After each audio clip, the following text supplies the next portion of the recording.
Japan has decided to get stricter on their cycling rules. I mean, Japan as a country is already pretty strict. We've talked about the incredibly strict gun laws in Japan. We've talked about how there were some crossbow shootings to try to get around the gun laws. So then they made crossbow control laws. Like, something happens in society and Japan reacts by creating laws. I'm waiting for IRL public streamer laws. With Johnny Somali and the advent of a bunch of other streamers doing something similar, I'm waiting for those laws to become a thing. They have decided to get really strict on bicycle laws. This came as a bit of a surprise. There's a big bicycle culture in Japan. Not a bad thing. I think bicycles are good. But they want to make it safer. So a couple months ago, maybe the end of last year, we talked about how drunk bicycling is illegal in Japan. You are responsible for any accident you cause while being drunk on a bicycle in Japan. There are severe fines in Japan. Well, they've now decided to add like 100 more things that are going to be illegal and finable if you do it on a bicycle. So just some of the highlights, just so you know, holding an umbrella is going to be illegal while cycling in Japan. Having the clip on the front of your bicycle to hold the umbrella is also going to be illegal because it can inhibit your view. From April 2026, there will be a 5,000 yen fine for holding an umbrella while riding your bicycle. There will be a 12,000 yen fine for using your mobile phone while riding a bicycle. With this one, I actually agree with. The cycling one with an umbrella, I'm a little torn. I get they want you to wear like this full body piece of plastic rain suit, I guess. I don't know how feasible that is. I got caught in the rain yesterday, so maybe I have a little sympathy. But I guess overall, they don't want you to have like one hand on the bicycle and one hand on the umbrella and a gust of wind and it blows you into the road or something like that. The goal here is safety for people. So I'm always kind of on board with that. The cycling while looking at your smartphone is an incredibly normal thing I see now. Primarily teenagers on their way to school. They're on their phone. They're on their bike. They're zipping down the road. They're not even looking. I'm actually worried about those kids. Now, I don't think a 12,000 yen fine is actually going to stop them, but hopefully it helps somebody. I think it's worth doing. A 6,000 yen fine for ignoring traffic signals, but that's going to be like you're on your bicycle, on your smartphone, and you blow through a red light.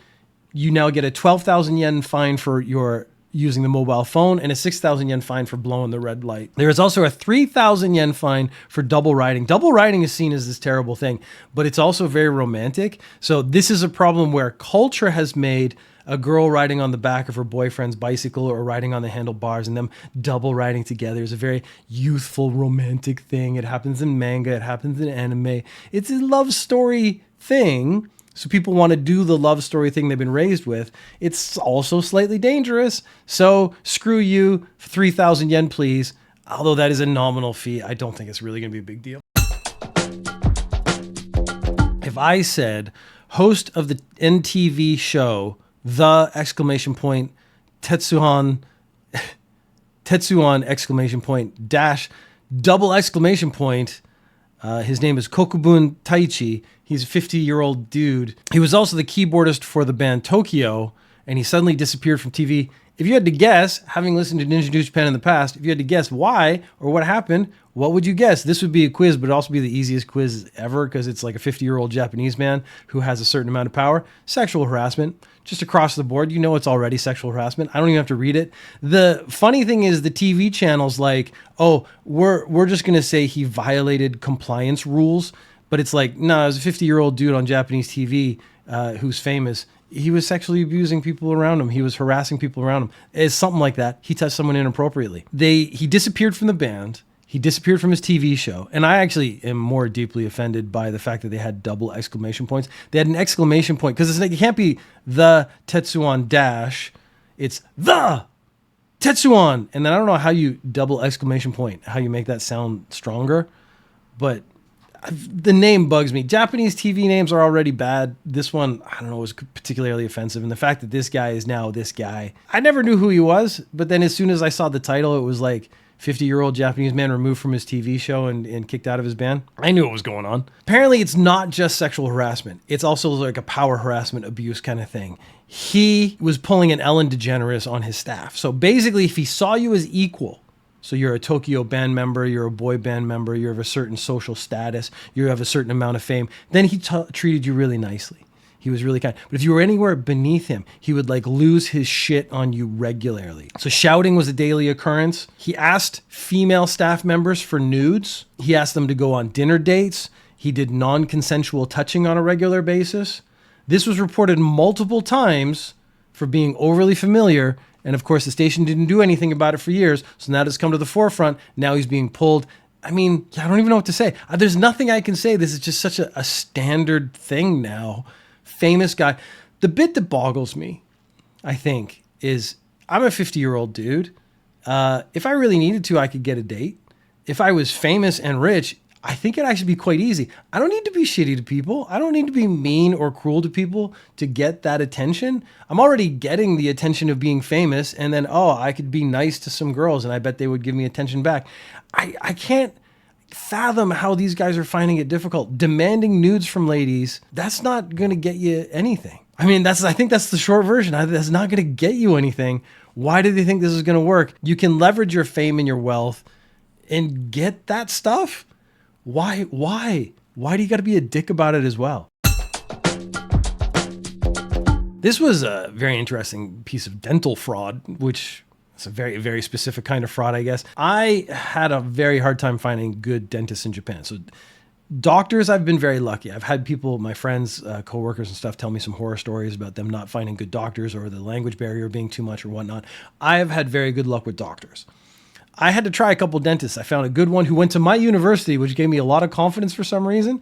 I think because there was an understanding that he was going to be using more modern techniques. I went to another dentist in an emergency situation, and he started like banging away at my mouth. And I'm like, you should not be banging teeth ever. Like, that's just a given. Just dentists should not hit teeth, because I had been told there was a crack in my tooth. And I guess he wanted to, if there wasn't one, he was going to make one and then fix it. Anyways, got out of there real quick. This guy told patients that they would get a treatment fee of 2 million yen refunded if they provided their medical records and then a cooperation fee would also be refunded. It's very complicated. Okay, the story is very complicated. Let me start again. This guy was running a scam. His dental clinic was in arrears. He was going to go bankrupt. So he started telling patients that if they paid 2 million yen up front and then they provided their medical records, they could get that 2 million yen back, and essentially making the dental work free because they're allowed to use the dental records or share them with other sources and stuff. There was also a 2 million yen cooperation fee, which once all the treatments were completed, they would get back.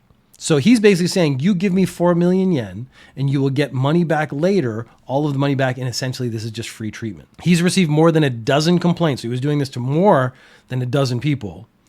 And what would happen is he would delay the treatment. So he would actually never finish the treatment, and so never actually get to the point where he actually had to pay someone back the money that had been promised to them. One patient paid over 7 million yen. Oh, sorry, that's totally different. Since 2013, his clinic was 7 million yen in arrears for rent. He had not paid employees since January, and since April, he had been running the clinic by himself. So that's already something you should take note. If you go to a dental clinic and it has staff, and then you go back for your second treatment and all the staff are gone and there's just the dentist, that's suspicious. There's a problem there. There's a money problem there. He's not paid his staff. All his staff have left. So I'm really glad the staff got out. Maybe they lost a paycheck or two. That's unfortunate, but at least they're not like constantly one of these people who have been like bamboozled by the dental guy, and they're actually still working there with the promise of getting paid down the line. He is suspected of taking 100 million yen. He promised a patient that he would replace the silver fillings they had with ceramic, which I actually had done. I grew up in the 70s and 80s, and I had some silver fillings. And then when I went for some dental work, he said, we can actually replace those with ceramic. It'll look whiter, like it just won't have those like silver things in your teeth. It looks better. Fine, I did it. I don't remember it costing particularly a lot of money, but maybe I didn't have as many as this lady. He said it would cost 5 million yen. Then he convinced her that if she paid another 5 million yen, the whole 10 million yen would be refunded at the end of the process. So basically he's saying like, I'm going to take this, I'm going to put it in here, I'm going to invest it, I'm going to do something with it, and then I'll give it all back to you. You just got to give me the 10 million yen. Since they had already started the work, she had already been convinced that this was, a treatment that was a real thing. So that's how they kind of got her. So he would start the work, convince them to spend more money. They would spend more money, and then he would just drag it out, or he would stop like returning phone calls. He never got to the end part where he had to pay them back. She got real suspicious when he said, I need to remove 4 of your teeth. And then after the operation, said he had removed 5 teeth. She's now like, I'm losing teeth that I wasn't supposed to lose. I don't know if this guy's actually taking any of this seriously. So basically, he's just like, well, I got to take something out of her mouth. So this is, again, there is a very good chance that none of this dental work had to be done. He was just convincing people that it had to be done. He was talking like implants, like I'm going to go into your jaw and put an implant in there that maybe was completely unnecessary just to generate more work for himself so he could get more money. But the scam was that he never finished treatments. He was in so much trouble financially, so we don't actually know what he was actually like spending all this money on, that his father, who had a farm, was selling farm equipment to give him to keep the clinic afloat. This has just now all come to light. He's been busted for fraud. And I hope he's treated like shit, because just digging around in people's mouth for no reason just to get money is pretty awful. Japan has a single adult doll museum, which I didn't know about. I only learned about this when I heard this story. Now, the problem has arisen that it's in a private residence, which means you can't just like go there and like, it's not an open museum to the public. You have to like make an appointment. You have to call the guy, say like, I would like to tour your adult doll museum. I would like to see all the adult sex dolls. And then you make an appointment and you come visit, and maybe he guides you through. I'm not sure how it works. I haven't looked into it too closely. I don't know if I would be really comfortable going to someone else's house that has been arranged as an adult doll museum, if I'm being really honest. If it was like an official sex museum like they have in Europe sometimes, that's a different feeling, I think. But if you think about the internet, this is prime content. This is the salacious content that gets clicks. This is stuff people want to see. It's really weird that it's in this guy's house. You can go ahead and assume this guy might be a little odd himself. He's dedicated a big proportion of his life and his money to creating a sex doll museum.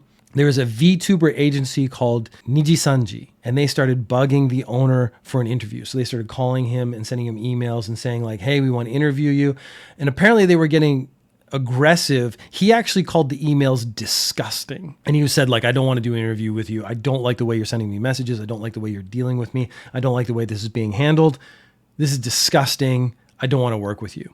But someone from the agency showed up anyways with no appointment, because of course they could find out where his house is. It was the chairman of the VTuber company and another person. They showed up and they started trying to harass him, try to get him to do an interview. Apparently, previously, a VTuber had showed up and gone through, so obviously made an appointment and gone through and filmed, which you probably weren't allowed to do without permission, and filmed so that they could get content. And again, this is a private residence. They basically went into someone's house without permission to film and started filming. I know that's very illegal in Japan. So this guy has just banned the entire agency. The Nijisanji agency has been banned from the adult doll museum. I did have one question. VTubers being virtual YouTubers, if they're going to go in and do this, how do they get the VTuber into the video? So I'm guessing that must be an overlay they do later or something. It seemed very weird to me. I guess there's going to just be some post-processing editing that happens afterwards. But these guys, again, the internet has now gotten into this like vague harassment territory where it's like, we got to push the limits. We have to find more stuff we can do and more people we can annoy. And hey, here's a guy who has a very odd life he's chosen. Let's disrespect him to get more clicks. And now they've just got a blanket ban, but I'm actually betting that if they keep pushing it, which if they're, modern YouTubers, they're probably going to do, I bet this ends up with some sort of legal issue. There was a man standing at a station.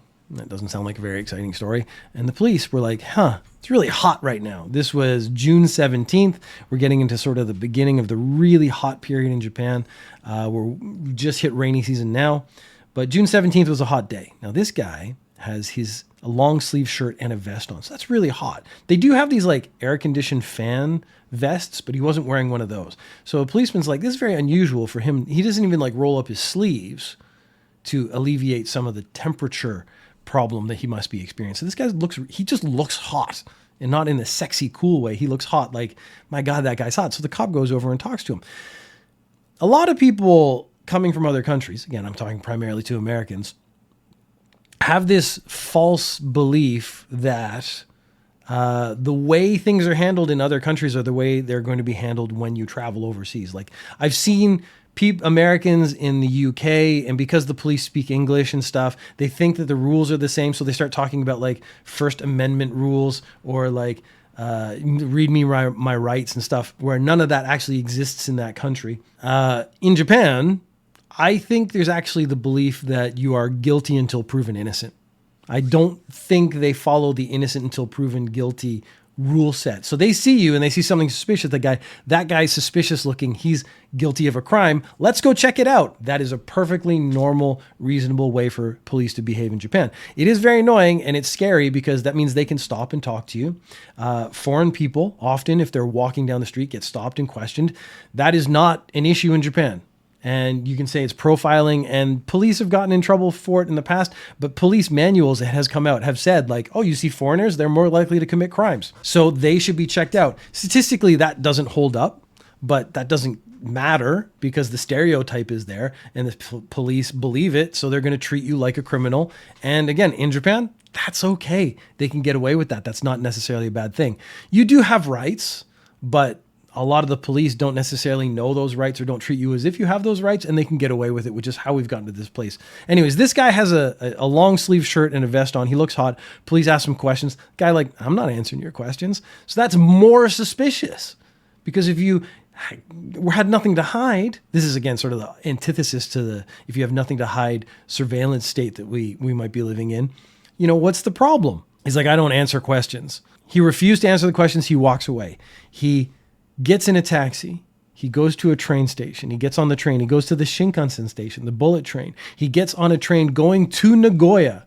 The police now at this point have followed him through all these places. They have called a helicopter to follow him because of the way he just refused to answer questions and walked away. They're like, something suspicious about this guy. While they're following him. So again, a helicopter is following this guy who technically, as far as we know, has done nothing wrong. Cops back at headquarters have been radioed and they're like, check security footage. Let's find out what this guy was doing this morning. So they start looking into this guy, back tracing where he's been. They find out he's taken out 500,000 yen from an ATM using someone else's card. So he has actually committed a crime. So here you get to the problem. Like, I don't actually care about the crime. The crime itself is not that story, not that interesting. He got someone else's card. He took money out.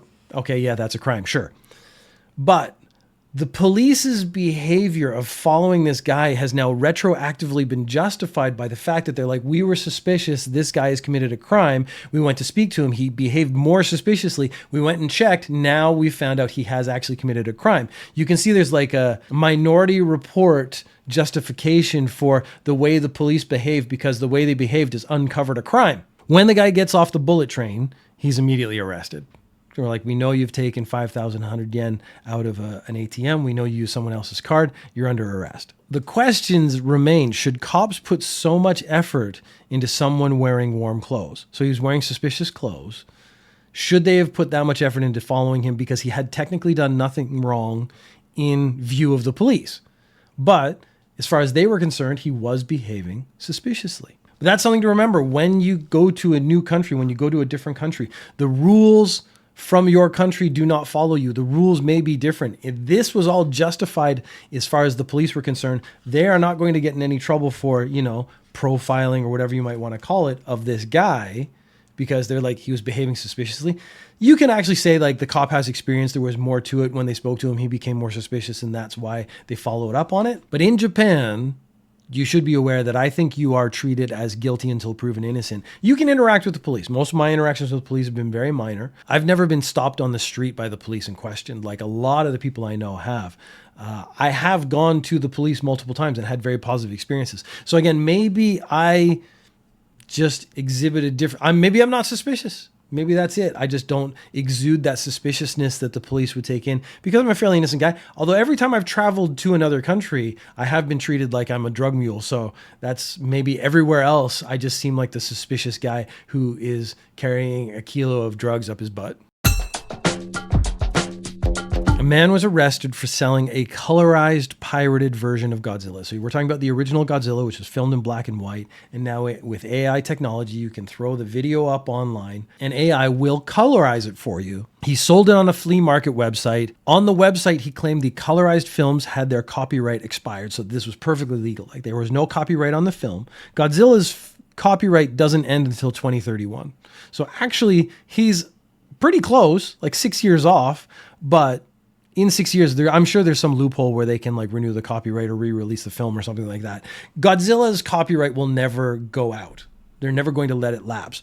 The original Mickey Mouse has, which I actually was thought through by like Disney being as big a company as it is would have done something to make sure that didn't happen. But yeah, there you go. The old Mickey Mouse is now copyright free. Winnie the Pooh, they did those horror movies and stuff.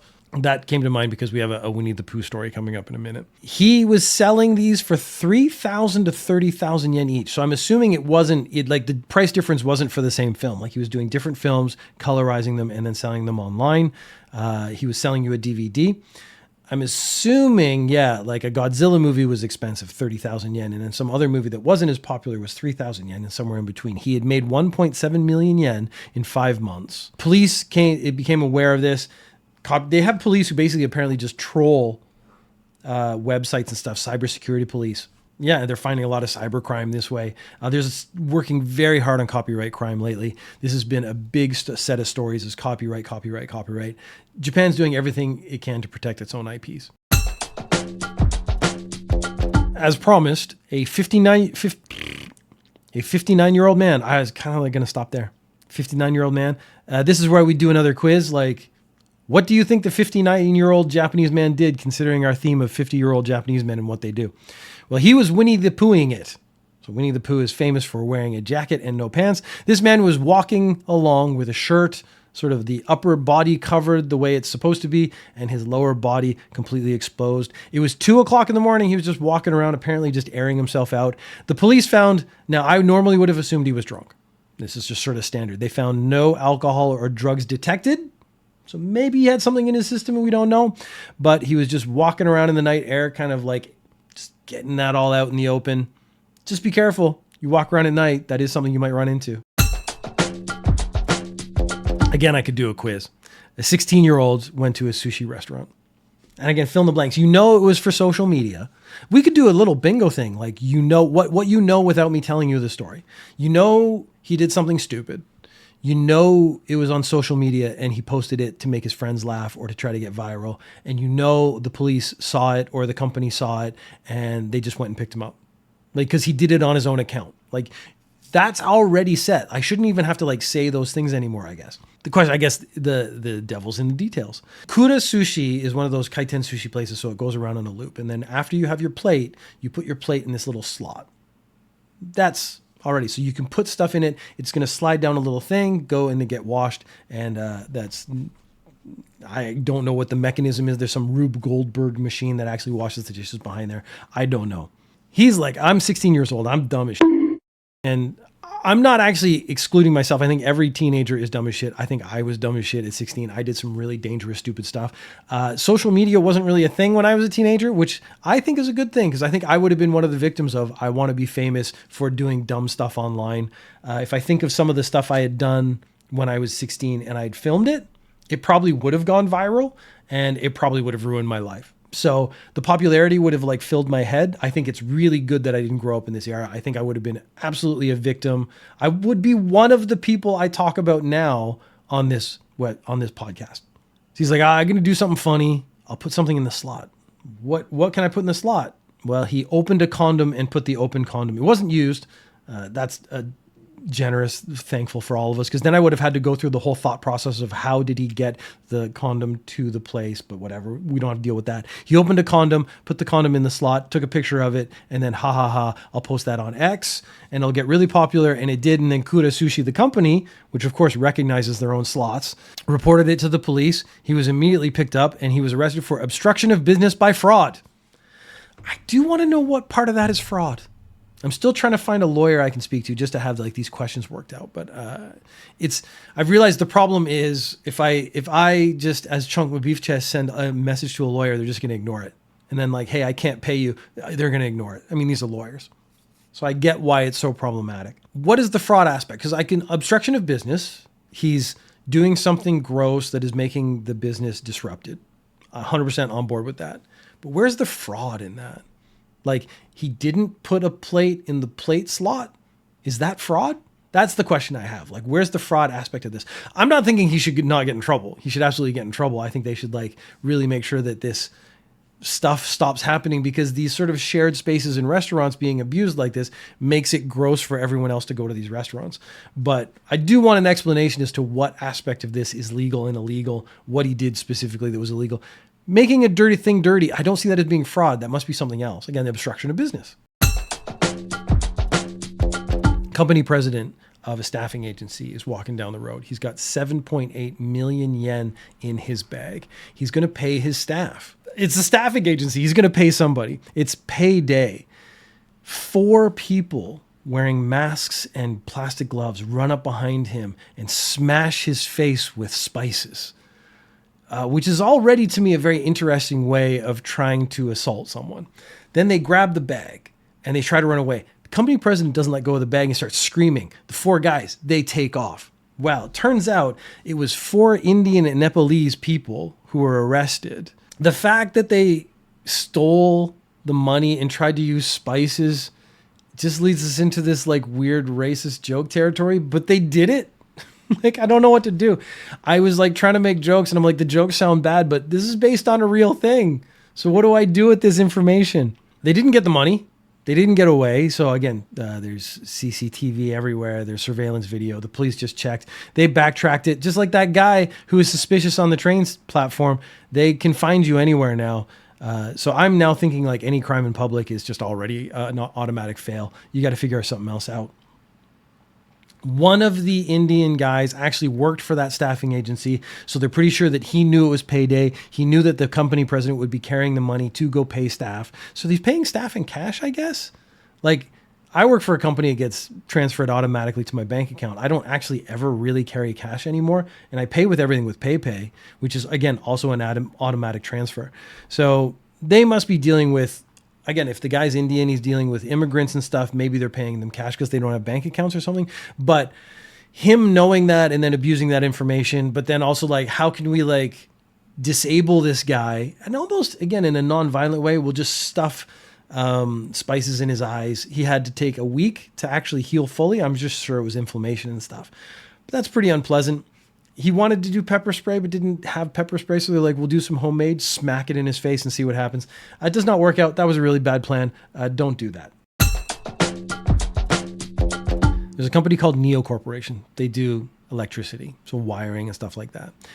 They have a promise of an average salary of 14 million yen, which is huge. The average salary in Japan right now, 4.5 million yen a year. So they are talking like more than double, triple the average salary if you work for this company. So that sounds really good. That's going to appeal a lot of people. If you offered me 3 times more money, I would be very interested in working for your company.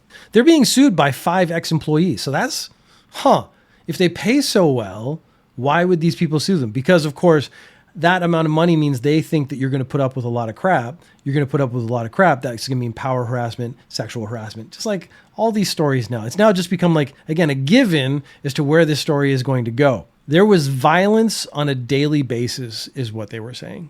They had severe punishment. So if you got a traffic violation, so you're an electrician, you're going to have to drive 2 places to do your electrical work. If you do a traffic violation, you lose your commissions for that month. So that's not just a job, not the job you're on. You lose all your money for a month because you like ran a red light or got in trouble or in some way. But you're going to be driving all day. That's going to happen by accident, like you roll a stop sign or something. If there is a client cancellation, you lose your commission. You had to pay your commission back. So you got your commission, but you have to pay it back. But they canceled. There's probably a cancellation fee and stuff like that, which probably includes your commission. So I think you were paying back money that you should have gotten regardless because maybe you were not the reason or at fault for their cancellation. They had recorded verbal abuse. So apparently this was like a daily thing. Like every meeting just included them shouting at you. One employee said if they were not meeting targets, they were ordered to send a full body nude. And that full body nude was then circulated around the company. Now, I think if I was at my company and they were like, you're in trouble now, you have to pay You have to pay us back. So you're going to send us a nude? I think I would sub out my genitalia part and send them someone else's, maybe a person from the internet, so that it was particularly impressive and be like, yeah, send that around the office and see who feels bad about it later. I think there is a way around that one. Like these guys are legitimately doing the things that they were being told, I guess, because they were being abused physically and emotionally. So they're not in the same mind space I am. Whereas I was like, oh, here's an opportunity for everyone to think that I am, or that they think that I am more of a man than I am. One ex-manager said it was very common if you couldn't intimidate your subordinates, they didn't think you were management material. One guy said that while he was being berated, that his manager would grab his testicles and squeeze them really hard. The manager says he didn't grab them that hard. It wasn't that painful. I don't think that's his thing to interpret. The company, when this all started coming out, said that we believe these claims are based on one-sided interpretations and perceptions. Now, it is very difficult to misinterpret my manager grabbed my balls and squeezed and hurt me. And even if it is my sided perception, he hurt my balls is pretty easy for me to prove. It's not a one-sided perception that I had to take a picture of my genitalia and mail it to my boss, who is then going to share it around the office. I assume to try to humiliate me. And again, I'm pretty on board with let's just sub everything out or make me sell. I might set up some lights and try to make it look as good as possible.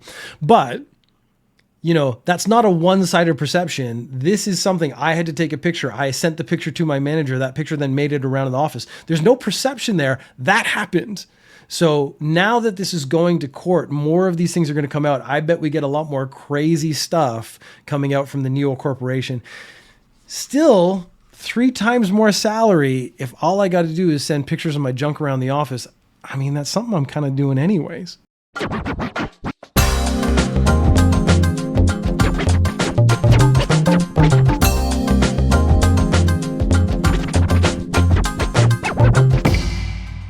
Oh, it's in focus now. So I have a Dave cam, Peter cam, Dave cam, Peter cam. This is kind of cool. I don't know how I'm going to use this yet, but just having a second camera that I'm using for this is going to be kind of fun. Dave cam. Yeah, you can see he's got a little bald spot here where I had to put medicine because he has a little bump, but the bump's going away. Oh, look at this guy. Oh, he wants me to scratch his belly, I'm sure. And I think he puts his head here because it's the metal in the glass of the desk is cool.